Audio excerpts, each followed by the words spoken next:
Kehidupan penuh misteri dan beberapa kenangan terlalu gelap untuk dikenang.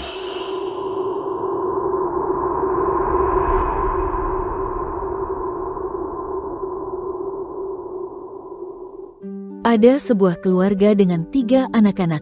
Mereka saling sayang dengan sepenuh hati. Anak yang paling bungsu bernama Felicia, anak perempuan berumur 12 tahun, anak kedua bernama Raymond, anak laki-laki berumur 8 tahun, dan Rory, anak laki-laki berumur 5 tahun.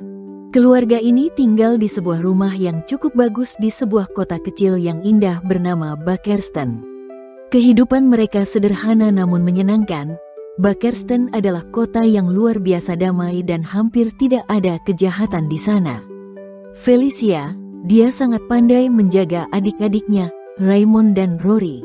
Jika orang tua mereka akan keluar malam untuk bekerja, maka kedua orang tuanya meminta Felicia menjaga adik-adiknya sampai kedua orang tuanya kembali. Felicia sangat pandai menjaga adik-adiknya. Dia selalu memainkan permainan yang mirip dengan petak umpet.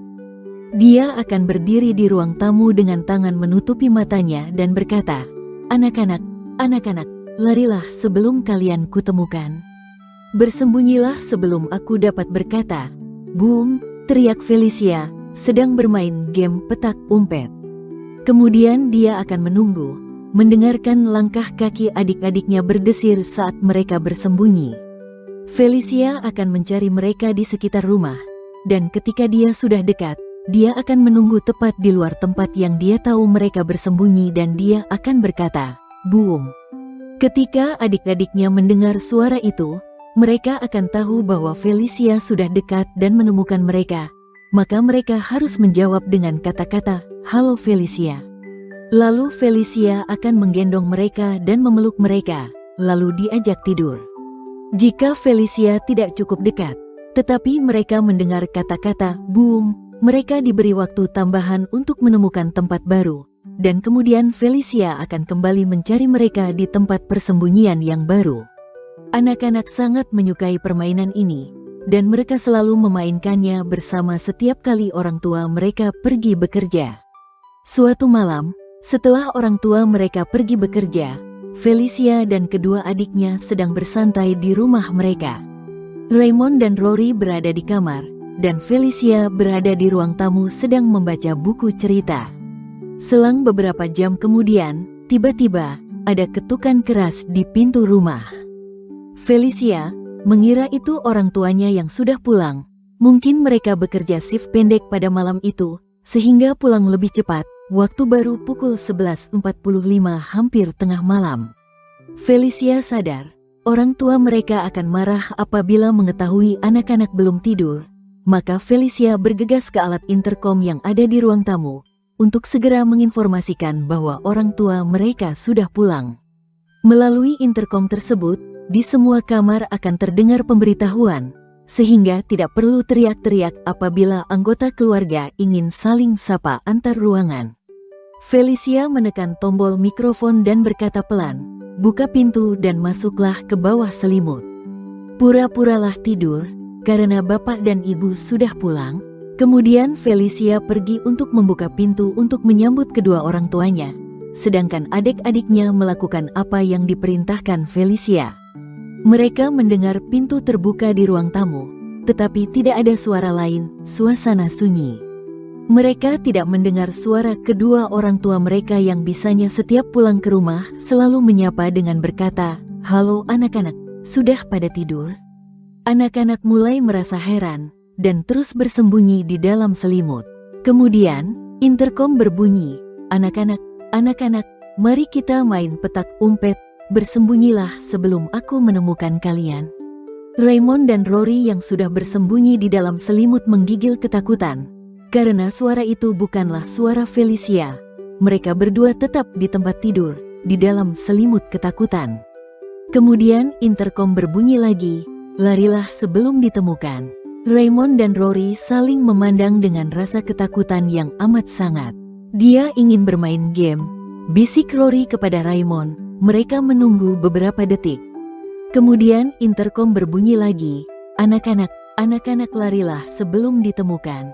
Kali ini adalah suara Felicia dengan nada bergetar dan ketakutan, lalu kemudian senyap dan hening. Lalu interkom berbunyi lagi, persis seperti yang biasanya di katanan Felicia. Namun kali ini suaranya bukanlah suara Felicia, tetapi suara yang belum pernah mereka dengar sebelumnya. Sembunyilah sebelum aku bisa bilang, boom. Raymond dan Rory memutuskan untuk bersembunyi di tempat yang biasa mereka pakai bersembunyi apabila bermain game dengan Felicia. Namun Raymond dan Rory mengubah pikiran dengan merangkak ke dalam lemari sapu, di lorong yang kecil yang belum pernah mereka gunakan untuk bersembunyi selama ini. Karena anak-anak itu tahu bahwa yang bersuara itu bukan Felicia, sehingga mereka berharap orang itu tidak pernah menemukan mereka di sana. Namun, sejenak setelah mereka masuk ke dalam lemari sapu itu, mereka berdua mendengarkan suara langkah kaki yang pelan dan berat, tetapi hanya itu saja. Mereka tinggal di dalam lemari itu cukup lama.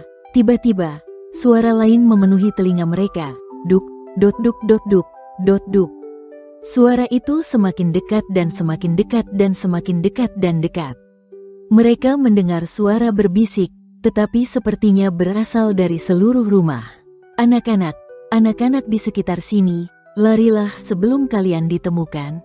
Kemudian, dalam bisikan paling lembut dari semuanya, tepat di luar lemari mereka mendengar, boom. Rory membuka mulutnya hendak mengatakan, halo Felicia, tetapi Raymond menutup tangannya di mulut Rory. Hening untuk waktu yang lama, kemudian dari kanan Raymond dan Rory di dalam lemari, sebuah suara terdengar, boom, tepat di dekat telinga mereka. Tiba-tiba Rory dan Raymond menjadi sedingin es dan tidak bergerak. Pagi subuh seperti biasanya, orang tua mereka pulang ke rumah dan melihat pemandangan yang tidak biasanya, sepi. Di atas meja ada sepucuk surat dengan tinta darah yang merah. Tertulis, aku sangat suka permainan petak umpet ini. Kita semua sudah puas bermain bersama. Ayah dan Ibu Felicia mulai mencari anak-anak mereka di seluruh rumah. Mereka tidak dapat menemukan mereka dan segera melapor ke kantor polisi terdekat. Malam berikutnya mereka menemukan Rory dan Raymond sudah tidak bernyawa, terikat di dalam mesin cuci. Di leher kedua anak laki-laki itu ada bekas gigitan, seperti gigitan serigala.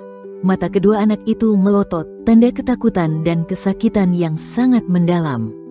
Keesokan harinya mereka dan polisi menemukan Felicia di dalam tong sampah yang berada di belakang rumah. Sama seperti Raymond dan Rory, tangan Felicia terikat dan di lehernya terdapat bekas gigitan seperti gigitan serigala. Matanya melotot sebagai tanda ketakutan dan kesakitan yang sangat mendalam. Kedua suami istri itu tidak henti-hentinya menangis dan tidak mampu berkata sepatah kata pun. Polisi setempat terus melakukan penyelidikan atas kasus tersebut. Akhirnya suami istri itu memutuskan untuk meninggalkan rumah itu dan pergi ke kota lain, mencoba melupakan tragedi yang mungkin tidak dapat mereka lupakan. Setelah mendengarkan cerita misteri ini, pertanyaan yang timbul adalah, menurut Anda, siapakah pelaku pembunuhan ketiga anak tersebut? Tulis di kolom komentar.